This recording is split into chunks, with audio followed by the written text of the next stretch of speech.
श्री कृष्ण लीला चिंतन में हाव लीला उपयुक्त उपमा न पार करके संकुचित सरस्ती लीलादर्शी कवि के हृदय में इतना ही कह सकी मानो एक हंस हो और एक मयूर।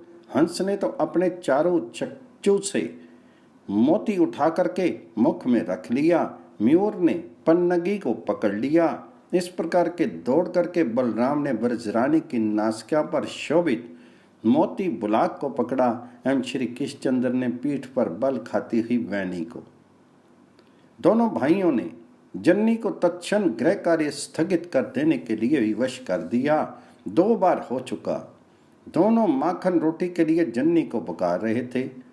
जन्नी भी पुनः पुकार सुन रही थी, किंतु इस मधुर आवाहन से झरते हुए सुधा रस का आस्वाद लेती हुई देखेंगे दोनों उत्तर ना पाने पर क्या करते हैं, इस भाव से झूठ मूठ ही काम का बहाना करके विलंब कर रही थी। जन्नी की यह अपेक्षा राम श्याम सह नहीं सके। समीप जाकर इस प्रकार पकड़कर उन्हें काम करने से रोक दिया। दूर खड़े ब्रजेश्वर पुत्रों की ये छवि देख रहे हैं, आनंद से लोटपोट हो रहे हैं। पुत्रों के द्वारा रुद्ध अत्यंत पुण्यशालिनी ब्रजरानी के अंतस्थल में भी आनंद की धारा बह चलती है। ओ ब्रजेश्वरी, सचमुच तुम्हारे वे अनंत पुण्य पुंज कैसे किस जाति के हैं जिनका यह पुरस्कार तुम्हें आज मिल रहा है। 2 भैया मैया पे मांगत देरी मैया माखन रोटी, सुनत भावती बात सुनत की झूठी धाम के काम अंगोटी। बालजू गहयो नासिका मोती काना कुंवर गही दृढ़ करी चोटी। मानो हंस मोर भव लीने कवि उपमा बरने कछु छोटी। ये छवि देखी नंद मन आनंद अति सुख हसत जात है लोटी। सूरदास मन मुदित जसोदा भाग बड़े करमनि की मोटी। जन्नी ने काम छोड़ के दोनों पुत्रों को एक साथ गोद में उठा लिया और वे उन्हें अंतर्गृह में ले गई। दोनों के हाथों पर सुंदर सुपक्व रोटी एवं एक एक उज्जवल नवनीत पिंड रख दिया। फिर तो कृष्ण बलराम के आनंद की सीमा नहीं। बलराम तो रोटी पाते ही आनंद कोलाहल करते हुए रोहिणी जी के पास दौड़ गए तथा श्री कृष्णचंद्र वहीं जन्नी के सम्मुख बैठ करके सुख निमग्न से हुए माखन मंडित रोटी की ओर देखने लगे। विकसित अरविंद जैसी हथेली है, उस पर रोटी रखी है एवं रोटी पर शुभ्र शशधर के समान उज्जवल वरण नवनीत खंड हैं। नहीं स्वयं गगन चंद्र ही मानो श्री कृष्णचंद्र का स्पर्श पाने के लिए रवि किरणों की चादर में अपने को छिपाए रोटी पर उस रूप में उतर आया है। किंतु यहाँ आते ही मैं सोचने लगा, क्या ये श्री कृष्णचंद्र की हथेली है? नहीं, हथेली नहीं, ये तो विकसित अरविंद है। फिर तो चंद्र को स्मृति हुआई। अरे अरविंद तो मेरा सनातन शत्रु है, उसे तो मेरा मुख सुहाता नहीं। संध्या का अनुगमन करते हुए जब जब मैं दिक्पथ में उतरा हूँ तब तब इसे निमीलित नेत्र ही मैंने पाया। कभी इसने मेरा स्वागत नहीं किया, फिर मैं इसका मुख क्यों देखूं? ये सोचकर ही चंद्र ने नेत्रों पर ढक्कन लगा लिया। ये रोटी नहीं, मानो नवनीत रूप चंद्र के नेत्रों पर लगा हुआ ढक्कन है। हरि कर राजत माखन रोटी मनु वारिज शशि बैर जानी जिय गह्यो सुधा सस थोटी। आज तो श्री कृष्णचंद्र अपने अंबुज कोश सदृश मुख को खोल करके धीरे धीरे माखन रोटी मुख के भीतर ले जाते हैं तथा उल्लास भरी दृष्टि से जन्नी की ओर देखने लगते हैं। ये शोभा भी अनुपम ही है। एक बार पुनः सस्ती का प्रयास व्यर्थ हो जाता है। वे समुचित तुलना नहीं कर सकी, पर कुछ भी कहे बिना रहा नहीं गया। सरथा मोटी उपमा ही उनके मुख से बरपस निकल गई। मेली सजी मुख अंबुज भीतर उपजी उपमा मोटी मनु बरा बूधर से पहुमी धरी दसन की कोटी। जो हो रोटी का अष्टमांश मात्र भोजन करके अवशिष्ट में से कुछ अंश तो श्री कृष्णचंद्र ने वहीं फेंक दिया तथा कुछ हाथ में लिए बलराम को पुकारते हुए रोहिणी मैया के पास दौड़ चले। द्वार पर ब्रजेश्वर प्रतीक्षा कर रहे थे। मेरा लाल माखन रोटी खा करके अब आता ही होगा। प्रतीक्षा पूरी हुई।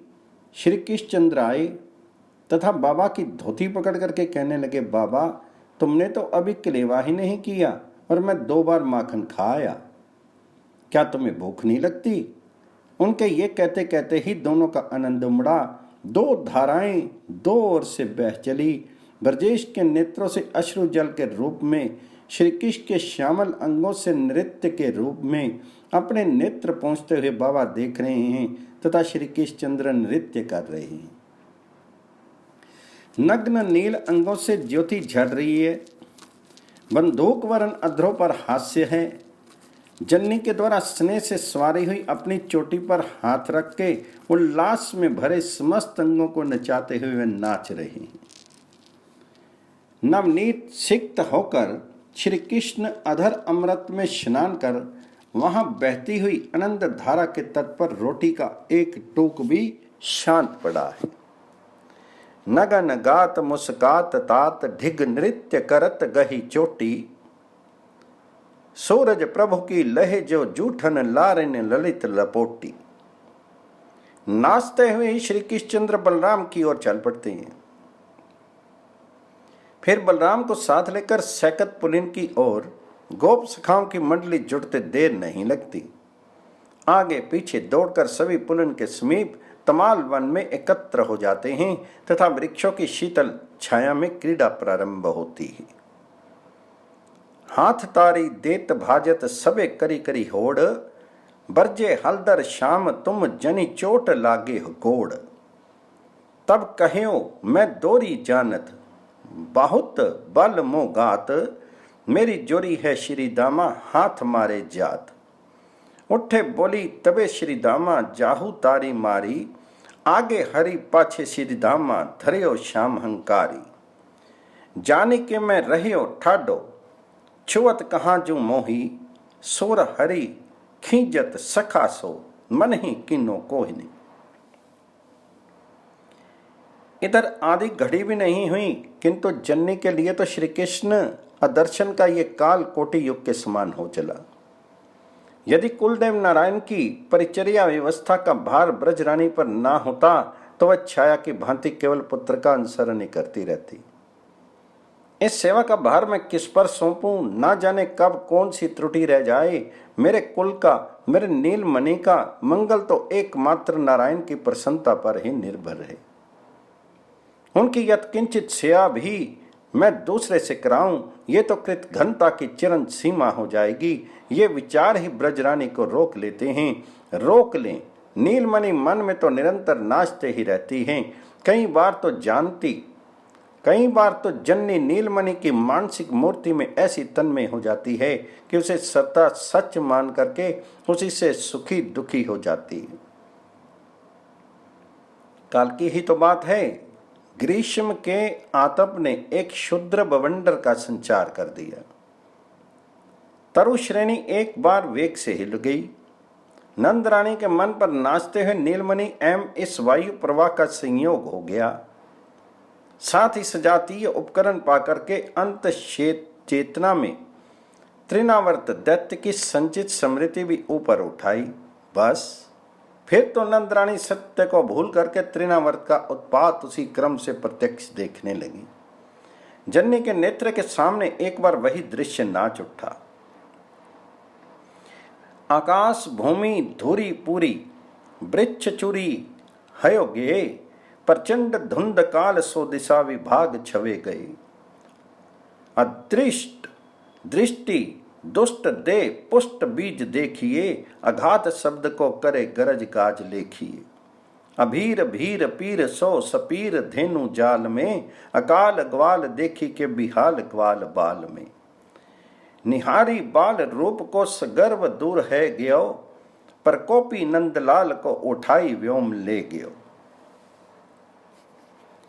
तथा जन्नी हाय हाय करके दौड़ी, किंतु स्वीप में ही खेलते हुए श्री कृष्णचंद्र ठीक उसी समय वहां आ गए और बोल उठे, रे मैया, मेरी गेंद उद्यान के सरोवर में गिर गई तो दूसरी गेंद दे दे।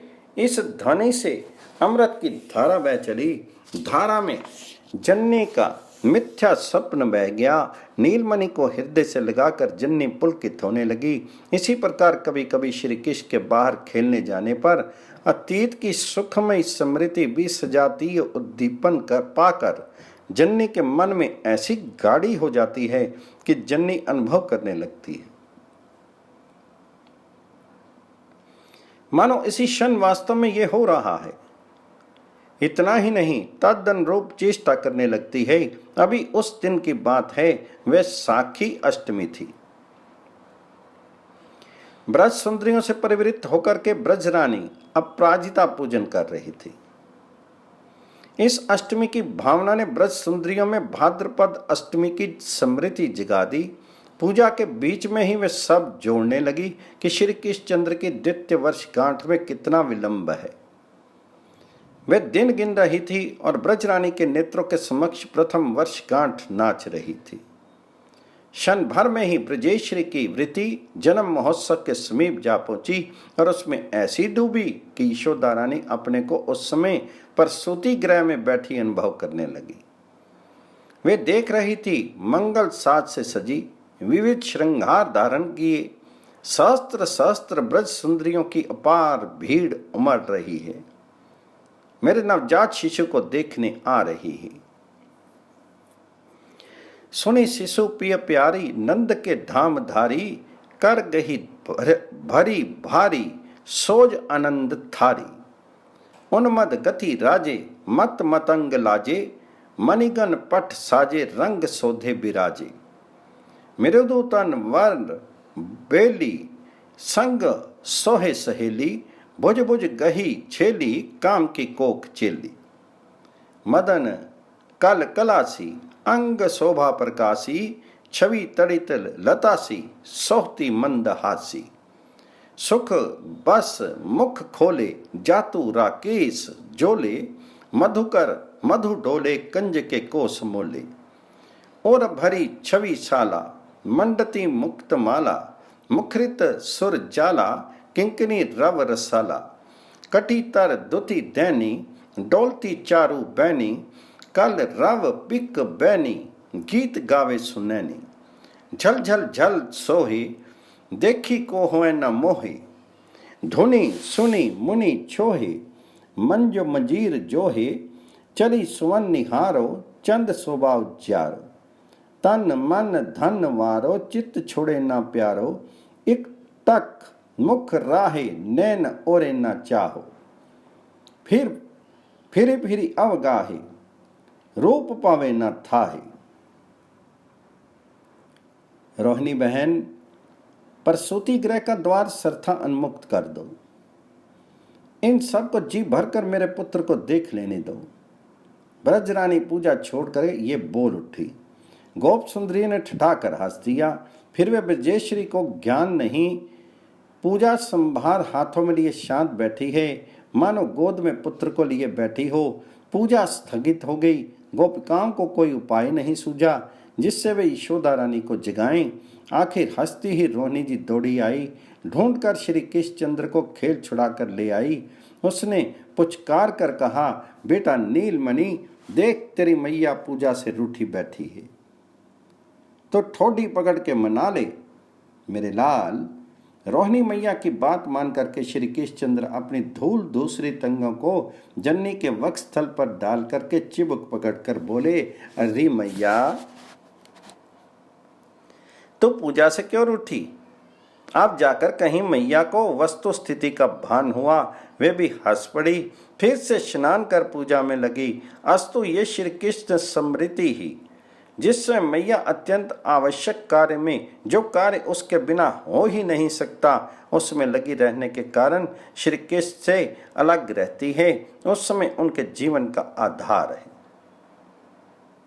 अवश्य रह रहकर जब ये स्फुरन होता है कि मेरा नीलमणि मेरे समीप नहीं है, तब प्राणों में टीस सी चलने लगती है। इसलिए कितनी बार नीलमणि की मनुहार करते हुए मैया ने उन्हें समझाया भी है।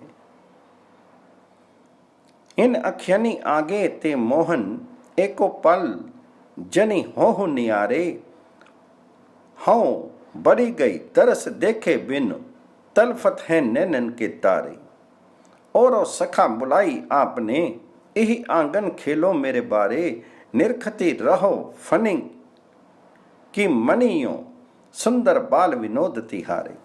मधु मेवा पकवान मिठाई व्यंजन खाटे मीठे खारे, सोर शाम जोई जोई तुम चाहो सोई सोई मांगी लेहू मेरे बारे। किंतु चंचल श्री कृष्णचंद्र बाहर चले ही जाते हैं। जन्नी भी कुलदेव नारायण की सेवा को कभी कभी अन्य कतिपय आवश्यक कार्यों को अपना परम कर्तव्य मान करके उन मनी सी हुई यथाविधि पूरा तो कर लेती है, पर कार्य पूरा हुआ कि बस अजात पक्ष शावक के ध्यान में निमग्न नीड़ की ओर वेग से उड़ती हुई कपौती की भांति अपने नीलमणि को ढूंढने देखने चल पड़ती है। आज भी नीलमणि खेलने के लिए कलिंदी की ओर चले गए हैं। जन्नी भी नारायण सेवा का कार्य करके उधर ही चल पड़ती है। शीघ्रतावश सिर से अंचल उतरकर कंध पर आ गया है। वे स्खलित हो रही है, पर उन्हें कुछ पता नहीं। तुरंत द्वार के समीप सनंद पत्नी मिलती है, पूछती है, बहन इस प्रकार अस्त व्यस्त हुई कहाँ जा रही हो? किंतु जन्नी को अवकाश कहाँ की ठहर कर उत्तर दे। चलते चलते ही कह देती है, खेलन को हरी दूरी ग्योरी, संग संग धावत डोलत है, कह धो बहुत अबेर भयोरी। और ध्यान से उस पार तमाल तरु के नीचे विशाल वृषभ जंभी देवप्रस्थ वरुथप आदि व्यस्यों से सुरक्षित रहकर बलराम दाम सुदाम वसुदाम श्रीदाम आदि के साथ मेरा नीलमणि शांतिपूर्वक खेल रहा है। यह देख करके जन्नी का हृदय शीतल हो जाता है। जन्नी के दूध झरने लगता है। वह दौड़कर श्री कृष्णचंद्र को हृदय से लगा लेती है। श्री कृष्णचंद्र भी आज गोद में शीघ्र ही चले आते हैं, क्योंकि आज वे सखाओं से खेल में किंचित रूठ गए हैं। जन्नी एक बार वन की ओर देखती है, फिर नंद प्रासाद के शिखर पर अवस्थित कलश की ओर। ओ खेलता हुआ नीलमणि आज इतनी दूर आ गया। आगे सघन वन स्थली है, ना जाने कोई हिंसक जंतु इसमें घुस आया हो तो। जन्नी मन ही मन कांप उठती है। वे सोचती है, नहीं नहीं, चाहे जिस उपाय से हो इसे इतनी दूर आने से रोकना ही है। तत्क्षण मैया को एक युक्ति भी सूझ जाती है। वे भय की मुद्रा बनाकर बोल उठती हैं, दूरी खेलन जनी जाहू ललार मेरे, वन में आए हाउ। दूरी खेलन जनी जाहू लला मेरे, वन में आए हाउ। अच्छा, वन में हाउ आया है। श्री कृष्णचंद्र जन्नी की बात सुनकर हंसने लगते हैं तथा हंसकर पूछते हैं, मैया हाउ किसने भेजा है? तब हंसी बोले, कान्हार मैया कौन पठाए हाउ। तो जन्नी मन ही मन सोचा, मेरी बात का पूरा प्रभाव तो नहीं हुआ, क्योंकि नीलमणि हंस रहा है, पर किंचित भीति इसके नैनों में अवश्य आई है। इसलिए मैया फिर विविध रचना रचकर वन में हाउ की भीष का पुत्र को बतलाने लगती है। श्री कृष्णचंद्र बड़े ध्यान से सुनते रहते हैं। जन्नी का प्रयास इस बार सफल हो जाता है। नीलमणि के नेत्रों में भय भर जाता है। मैया ने देखा अवसर सुंदर है। वे बोल उठी, मेरे लाल चलो हम लोग शीघ्र भागकर अपने घर चले जाएं। तो ये सुनते ही श्री कृष्णचंद्र मैया की गोद से उठ खड़े हुए तथा भाग चलने के लिए बलराम को भी अपने निकट बुलाने लगे। चलो ना बेगी, सवारे जैसे भाजी अपने धाम, सोर शाम ये बात सुनत ही बोले लिए बलराम। भला जिनके लिए श्रुतियां ये निर्देश करती हैं कि इन परमेश्वर के भय से ही अग्नि तपता रहता है, इन्हीं के भय से सूर्य तप रहा है, इन्हीं के भय से इंद्र, वायु एवं पांचवा मृत्यु निर्धारित करते हुए दौड़ते रहते हैं। उन पर ब्रह्म पुरुषोत्तम परमेश्वर का हाव के भय से भीत होकर भागने का उपक्रम कितना आश्चर्यमय है। बाल्य लीला विहारिन तुम्हारी इस योगेंद्र मुनिंद्र मनमोहनी लीला की जय हो। अस्तु, भाव परिवर्तन होने से पूर्व ही श्री कृष्णचंद्र को घर ले चलना है। ये सोचकर मैया यशोदा शीघ्रता पूर्वक चलने को उद्यत हुई। श्री कृष्णचंद्र भी उंगली पकड़ करके चलने लगे। ठीक इसी समय बलराम के मुख पर एक विचित्र तेज छा जाता है। सिर के चारों ओर से रश्मियां से निकलने लगती हैं। वाणी परम ओज समन्वित हो जाती है। एक विचित्र सी हंसी अधरों पर नाच उठती है तथा वे अविराम बोलने लगते हैं।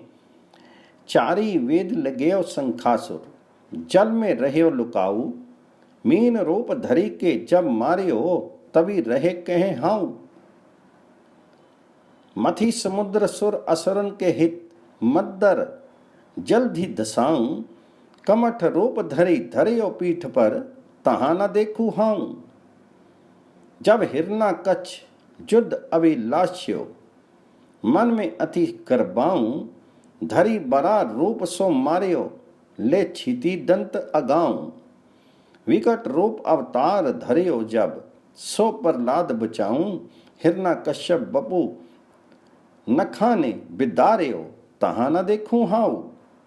वामन रूप धरियो बलि छली के, तीनी परग वसुधाऊं, स्त्रम जल ब्रह्म कमंडल राख्यो, दर्शी चरण परसाऊं।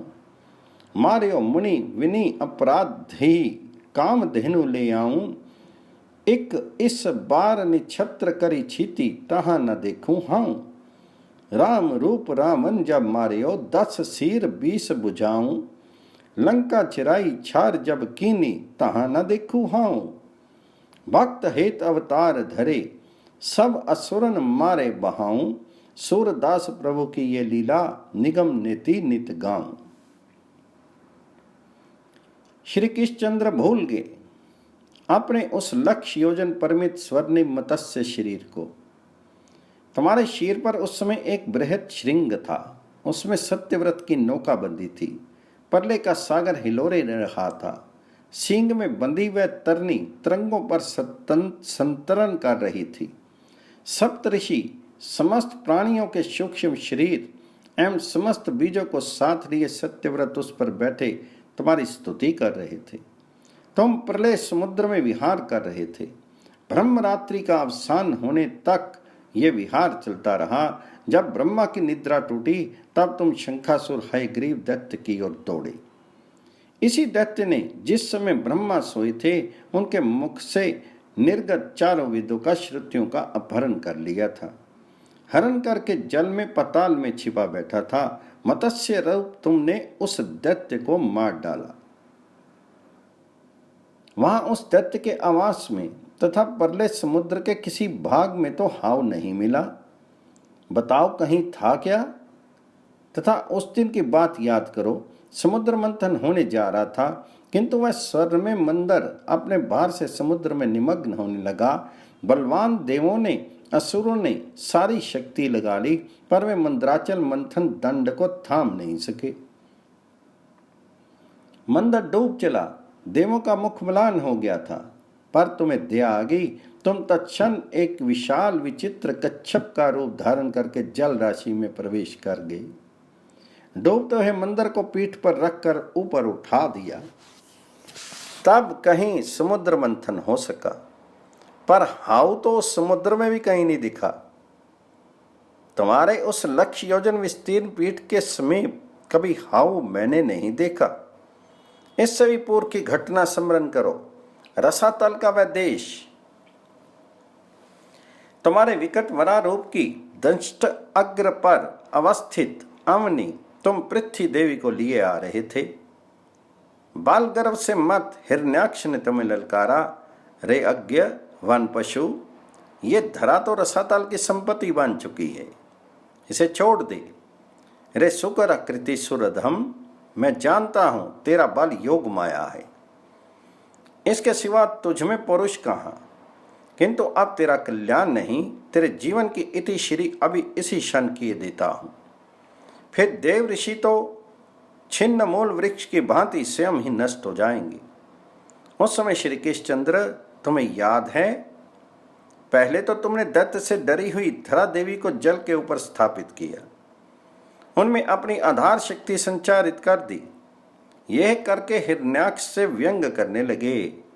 कुछ देर उनकी अभिलाषा पूर्ण करने के लिए उनसे युद्ध करने लगे। अपनी सारी आसुरी माया का उसने प्रयोग कर लिया, पर तुम अक्षत रही। अंत में उसे एक चपत तुमने लगा दी, बड़ी उपेक्षा से। किंतु वह उपेक्षा की चपत दैत्य के लिए तो मृत्यु थी। उसके नेत्र निकल आए, शीर घूमने लगा, हाथ पैर कैश छिन्न भिन्न हो गए। झंझावत से उखड़े हुए विशाल वृक्ष की भांति हिरण्याक्ष पृथ्वी पर निष्प्राण होकर गिर पड़ा। उसी समय कहीं पर भी रसातल में तुमने हाव देखा था क्या? अच्छा, इसे भी छोड़ो। क्या आपने उस विकराल नरसिंह शीर की तुम्हें स्मृति हो गई है? तुम्हारा वह विशाल शीर स्वर्ग को छू रहा था।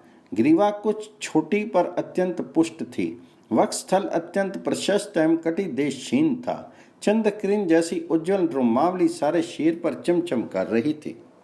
शत शत भुजाएं चारों ओर फैली हुई थी। उनमें बड़े बड़े नख थे जो अयुद्ध का काम दे रहे थे। तुम्हारी वे तप्त स्वर्ण जैसी पीली पीली आंखें खड़क की भांति लप लप करती। शुर धारा जैसी तीक्ष्ण तुम्हारी जिहा, ऊपर की ओर उठे हुए करण युगल, पर्वत कंदरा जैसी तुम्हारी नासिका एवं मुख, ये कितने भयंकर थे। इस भयानक रोग से ही तुम उस स्तंभ के अंतराल से सभा में निकले थे। भृत्य की बात सत्य करने आए थे। प्रहलाद ने कहा था, मेरे प्रभु सर्वत्र हैं, इस खंभे में भी हैं। इस वचन से क्रुद्ध होकर अविश्वासी हिरण्यकश्यप उसका प्राण हरण करने जा रहा था। इसलिए प्रहलाद के वचन को सत्य सिद्ध करने एवं हिरण्यकश्यप का विनाश करके प्रहलाद को बचाने आए थे। हिरण्यकश्यप तुम पर टूट पड़ा, तुम भी उससे खिलवाड़ करने लगे, पर देवता तो अतिशय भयभीत हो रहे थे। उन्हें निर्भय करते हुए तुमने अट्टहास किया। फिर आयास बिना ही जैसे सर्प चूहे को पकड़ लेता है, वैसे तुमने हिरण्यकश्यप की उस देह को दबोच डाला। जिस देह पर व्रज के प्रहार से ही शत घाव नहीं होते थे, अपनी उस ब्रज प्रतिम देह को तुम्हारे हाथ से मुक्त करने के लिए हिरण्यकश्यप चारों ओर छटपट कर रहा था, पर वह छूटता जो ना था। सभा मंडप के द्वार पर उसे उठाकर तुम ले गए, जांघों पर गिरा दिया। फिर जैसे गरुड़ महाविस्तर सर्प को क्षण में चीर डाले, वैसे तुमने खेल खेल में ही उसका शीर फाड़ डाला। बताओ श्री कृष्ण, उन अपने नरसिंह विग्रह की विकट आंखों से दैत्येंद्रपुरी में तुमने कहीं भी हाव देखा क्या? अरे हिरण्यकश्यप को भी जाने दो। प्रहलाद के परपौत्र बलि की गाथा स्मरण करो। वामन रूप हुए तुम भृगु कच्छ की ओर बढ़ रहे थे। तुम पर बलि के ऋतिज्ञों की दृष्टि पड़ी। उन्हें प्रतीत हुआ मानो भुवन भास्कर उदय हो रहे हों। एक ने दूर से ही देख करके कहा, अग्नि है। दूसरे ने कहा, नहीं, सनत कुमार हैं। छत्र दंड एवं जल पुरित कमंडल लिए तुम यज्ञ मंडप में जा पहुंचे। विरोचन पुत्र से तुमने 3 पग पृथ्वी की याचना की। आचार्य शुक्र तुम्हें जान गए। अपने शिष्य बलि को शक्ति भर रोका कि दान का संकल्प मत करना, किंतु उस सत्य प्रतिज्ञ वीर दैत्येंद्र बलि ने संकल्प कर ही दिया। बस फिर तो तुम्हारा बोना शीर बड़ा इतना विशाल बन गया कि पृथ्वी, आकाश, दिशाएं, स्वर्ग, पताल, समुद्र, पशु, पक्षी, मनुष्य, देव, ऋषि सब उसी में समा गए। बलि ने स्पष्ट देखा, तुम्हारे चरण तल में तो रसातल अवस्थित है एवं मस्तक में स्वर्ग, संपूर्ण त्रिगुण में जगत को ही उन्होंने तुम में संस्थित देखा। इसके पश्चात एक पग से ही बलि परिपालित सारी पृथ्वी तुमने नाप ली, दूसरे से स्वर्ग नाप लिया, तीसरे के लिए किंचित मात्र भी स्थान नहीं था, क्योंकि तुम्हारा दूसरा पग ही ऊपर उठता हुआ महरलोक, जनलोक, तपलोक से भी ऊपर सत्यलोक में जा पहुंचा था। तुम्हारी नखचंद्र छटा के सामने सत्यलोक की आभा मलिन हो गई थी। पद्म योनि ने आनंद में भर करके पाद्य अर्पण करते हुए श्वेत बिंदु विभूषित उन चरणों को प्रक्षालित किया। उस प्रक्षालित जल को धारण करके ब्रह्म कमंडलों का शेष जल भी पवित्र पवित्रतम हो गया। वह जल ही सुर धुनि की धारा बन गई। आकाश पथ से गिर करके वह त्रिलोक को पवित्र बनाने वाली हुई। तुम्हारी विशद कीर्ति की मूर्ति वह धारा आज तक तीनों लोक पावन कर रही है। अस्तु बताओ श्री कृष्णचंद्र, दो पग से ब्रह्मांड नापते हुए तीसरा पग बलि के सिर पर रखते समय कहीं भी तुम्हें हाउ देखने को मिला क्या? ओह, ऐसे बने हो मानो क्षत्रिय कुल के अगणित छिन्न नर मुंडों की तुम्हें विस्मृति हो गई हो। उस भीषण रक्त धारा को जैसे भूल गए हो। तुम परशुराम रूप में अवतीर्ण हुए, महर्षि जमदग्नि के पुत्र बने। हे अधिपति, सहस्त्र अर्जुन ने तुम्हारे पिता की कामधेनु हर ली थी। तुमने देखते देखते अमित बलशाली सहस्त्र अर्जुन को मार डाला, कामधेनु लौटा ली, किंतु सहस्त्र अर्जुन के पुत्रों ने इसका अमानुषिक बदला लिया। तुम उस समय आश्रम में नहीं थे, वे अर्जुन पुत्र आए। तुम्हारी जननी रेणुका ने रो रो कर उन्हें रोका भी, पर उन दुष्टों ने अपराध शून्य जमदग्नि का सिर काट ही डाला। काट कर भाग गए। फिर तो तुम्हारे परशु से महिष्यमती नगरी रक्त प्लावित हो उठी। महिष्यमती के चौक पर 10 सहस्त्र अर्जुन पुत्रों के कटे सिरों का पर्वत बन गया था। समस्त क्षत्रिय कुल ही उस समय अत्याचारी बन गया था। इसलिए इसी निमित्त से तुमने 21 बार पृथ्वी को क्षत्रियहीन कर दिया। समंतक पंचक तीर्थ में कुरुक्षेत्र में तुमने शोणित से पूर्णहाद तालाब बना दिए थे। भला बताओ, उस रक्तपात की यात्रा में कहीं भी तुम्हें हाउ दिख पड़ा क्या? अच्छा, इस क्षत्रिय कुल नाशन रूप को भूल जाओ। क्षत्रिय कुल भूषण रघुकुल मणि नयन अभिराम जलधर श्याम राम रूप को तो स्मरण करो। ब्रजेंद्र पुत्र कौशलेंद्र पुत्र की लीला याद करो। श्री अवध का वे आंगन, लक्ष्मण सहित विश्वामित्र का अनुगमन, मख रक्षण, श्री जनक नंदिनी सीता की संबर में धनुष भंजन, अनंत गुल शालिनी वैदेही का वरण, अवधपुर लौटते समय परशुराम का गर्व भंजन, पितु आज्ञा से वन गमन, सीता हरण, समुद्र में सेतु बंधन, इन सब की क्या तुम्हें विस्मृति हो गई है? क्या दशमुख रावण के साथ युद्ध की घटना भी स्मरण नहीं है? हो, तुम्हारे बाणों से जर्जर हुई लंका नगरी के रण आंगन में निकुंभ कुंभ धूम्राक्ष दुर्मुख सुरांतक नरांतक परहस्त अतिकाय विकंपन मेघनाथ कुंभकर्ण के शीर निष्प्राण पड़े थे। तब दशमुख आया था। तुमने अपने धनुष पर संधान किए हुए बाण को उस पर छोड़ दिया। इस बाण ने उसके वज्र हृदय को भी विदीर्ण कर दिया। 10 मुखों से रथ की धारा बह चली। क्षीण पुण्य हुए प्राणी जैसे स्वर्ग से गिर पड़ते हैं, वैसे ही वह विमान से नीचे गिर पड़ा। पुरजन परिजन हाहाकार कर उठे।